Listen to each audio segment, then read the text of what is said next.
आपण आजूबाजूला पाहिलं तर लक्षात येईल की गेल्या 2 वर्षामध्ये झोमॅटो, स्विगी, डुंझो यांसारख्या कंपन्या ज्या आहेत त्या अचानक मोठ्या झाल्या. आपण रस्त्यावरून गाडी चालवताना जर का गेलो तर हे झोमॅटोचे किंवा स्विगीचे टी शर्ट घातलेले किंवा मागे पार्सल लावलेले मुलं दिसणार नाहीत असं क्वचितच घडेल. आता या कंपन्यांमध्ये तुम्ही अजून Amazon म्हणा किंवा डॉमिनोज म्हणा या कंपन्यांचं नाव सुद्धा जोडू शकता आणि अगदीच ओला आणि उबेरचं सुद्धा नाव जोडू शकता. इथं जे काम करतात ना त्यांना म्हणतात गिग वर्कर्स, म्हणजे जे कॉन्ट्रॅक्टवरती काम करत असतात या कंपन्यांमध्ये. आता मी मगाशी शब्द वापरला की डिलिव्हरी बॉय आपल्याला दिसत असतील. याच्यामध्ये तुम्हाला डिलिव्हरी गर्ल किंवा डिलिव्हरी वुमन हे जे आहे अगदी क्वचितपणे दिसत असेल आणि हेच विचारात घेऊन नीती आयोगाने या ज्या कंपन्या आहेत Amazon म्हणा, स्विगी, झोमॅटो किंवा ओला, उबेर या कंपन्यांमध्ये जर का त्यांचा टोटल वर्कफोर्स पैकी 1/3 जर का महिला असतील आणि जर का दिव्यांग असतील तर आर्थिक प्रोत्साहन देण्यासंदर्भातली शिफारस केलेली आहे. यामुळे आज आपण समजून घेणार आहोत की हे गिग वर्कर्स नेमकं असतं काय, गिग इकॉनॉमी म्हणजे नेमकं काय आणि नीती आयोगाने या संदर्भात जे काही शिफारस केलेली आहे ते करण्यामागचे नेमकी कारणं काय आहेत ते सुद्धा जाणून घेऊ. नमस्कार, मी अरुणराज जाधव बोल व्हिडिओवरती तुम्हा सर्वांचं अगदी मनापासून स्वागत करतो. सध्या देशातील तरुणांना बेरोजगारीचा सामना करावा लागतोय हे आपण सर्वजण जाणतोच. पण दुसरीकडे एका अहवालानुसार गिग इकॉनॉमीमधून देशामध्ये तब्बल 9 कोटी रोजगार निर्मितीची क्षमता असल्याचा निष्कर्ष समोर आलेला आहे. Unlocking the potential of gig economy in India या अहवालामध्ये हे निष्कर्ष आलेले आहेत. नीती आयोग जो गव्हर्नमेंटचा थिंक टँक आहे त्यांच्यानुसार 2020-21 मध्ये 75 लाखांहून अधिक लोक गिग इकॉनॉमीमध्ये काम करत होते आणि येणाऱ्या काही वर्षांमध्ये हाच आकडा 3 कोटी पर्यंत जाऊ शकतो. आता गिग इकॉनॉमी म्हणजे काय हे सुद्धा समजून घेऊयात. गिग इकॉनॉमी हे फ्री मार्केट सिस्टीम आहे जिथे कामगार हे टेम्पररी तत्वावरती काम करत असतात आणि इंडिपेंडंट वर्कर सोबत शॉर्ट टर्म एंगेजमेंट असते. म्हणजे कंपन्याची त्यांच्यासोबतची एंगेजमेंट किती आहे, हे पार्सल घे, पार्सल डिलिव्हर कर, इतकंच. म्हणजे या ठिकाणी नोकरी देणारा अर्थात एम्प्लॉयर जो आहे याच्या हातामध्ये हा सगळा खेळ असतो. कसं तर बघा, अगदी स्वस्तामध्ये मनुष्यबळ निर्माण या ठिकाणी होतं. जर का कोणी त्या उपलब्ध जे काही त्यांचं पेमेंट आहे किंवा जे काही ते त्या संदर्भात पेमेंट करणार आहेत त्याच्यामध्ये काम करण्यास इच्छुक नसेल किंवा ती तशी तयारी नाही दर्शवली तर त्याची जागा घेण्यास लगेच दुसरा कोणीतरी तयार असतो, कारण की प्रत्येकाला कामाची गरज आहे.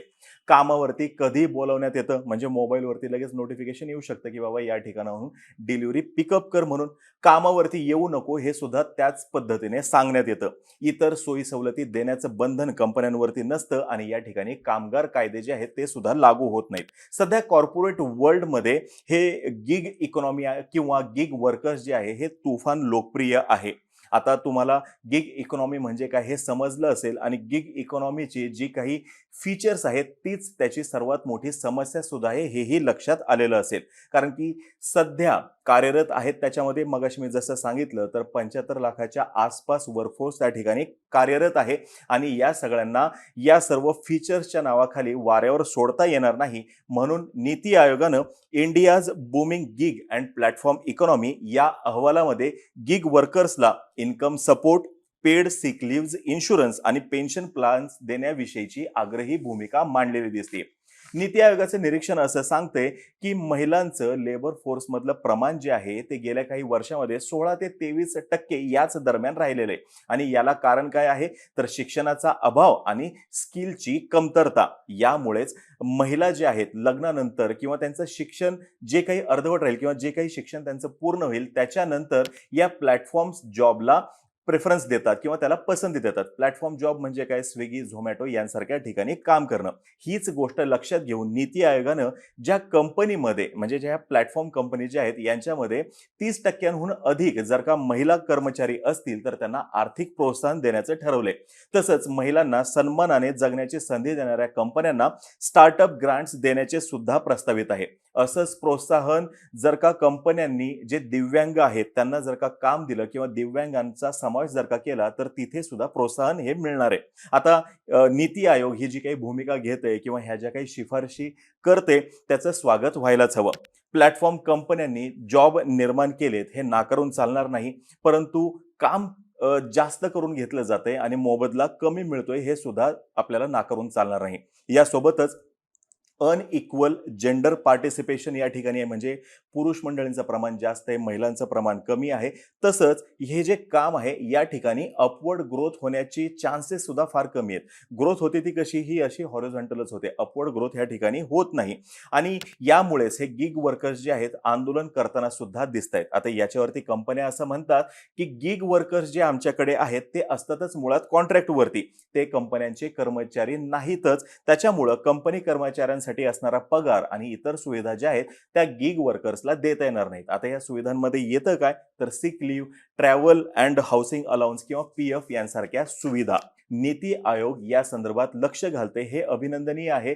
तरी सुद्धा एका महत्वाच्या प्रश्नाची नीती आयोगाच्या या अहवालामध्ये चर्चा झालेली नाही, ते म्हणजे किमान वेतन.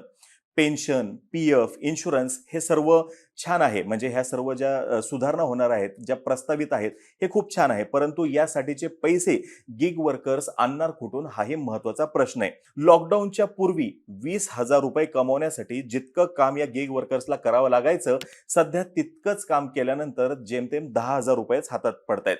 पार्सल जर का वेळेवर नाही गेलं तर दंड आहेच आणि ओव्हर टाइम सुद्धा करावा लागतो, हे ओघाने आलंच. म्हणजे 10,000 पगारामध्ये घर भागवायचं आहे, म्हणजे घर भाडं देणं आहे, किराणा देणं आहे, यासोबतच लाईट बिल पण पे करायचं आहे, मोबाईलचं बिल पण करायचं आहे. नव्याने प्रस्तावित जे आहे ते म्हणजे PF आणि पेन्शन यासाठीचे नवीन हप्ते. मग गिग वर्कर्सचा त्रास जो आहे तो कमी होणार आहे का वाढणार आहे, हीच महत्वाची या ठिकाणची समस्या आहे आणि असे प्रश्न जे आहेत ते गिग वर्कर्स सुद्धा उपस्थित करताना आपल्याला दिसत आहेत. मागील वर्षी या प्रश्नांना धरूनच अमेझॉनच्या हैदराबाद, दिल्ली NCR, बेंगलुरू आणि पुणे येथील डिलिव्हरी पार्टनर्सनी 24 तासांचा संप पुकारण्यासंदर्भातली सुद्धा बातमी समाज माध्यमात दिसत होती. गिग कामाच्या संधी वाढत असताना या कामगारांची स्वतःच्या कुटुंबासाठी चांगल्या दर्जाचं आयुष्य मिळवण्याची इच्छा, नीती आयोगाने हे जे काही प्रस्ताव मांडलेले आहेत, PF ची नवीन सुविधा दिली जाईल किंवा पेन्शनची सुविधा दिली जाईल, इन्शुरन्सची सुविधा सुद्धा दिली जाईल, यासोबतच जर का किमान वेतनाची आग्रही भूमिका या अहवालात नमूद केली किंवा येणाऱ्या काळामध्ये नीती आयोगाने जर का तशी आग्रही भूमिका घेतली तर निश्चितच सर्व स्तरातून आणि विशेषतः गिग वर्कर्स आणि गिग इकॉनॉमी मधून याचं स्वागत होईल, याविषयी कोणतीही शंका नाही. आता तुम्हाला या संदर्भातली अजून काही माहिती असेल किंवा काही समस्या असतील ज्या राहून गेल्या असतील, त्याही या ठिकाणी कमेंट बॉक्समध्ये मांडल्या तर चालतील.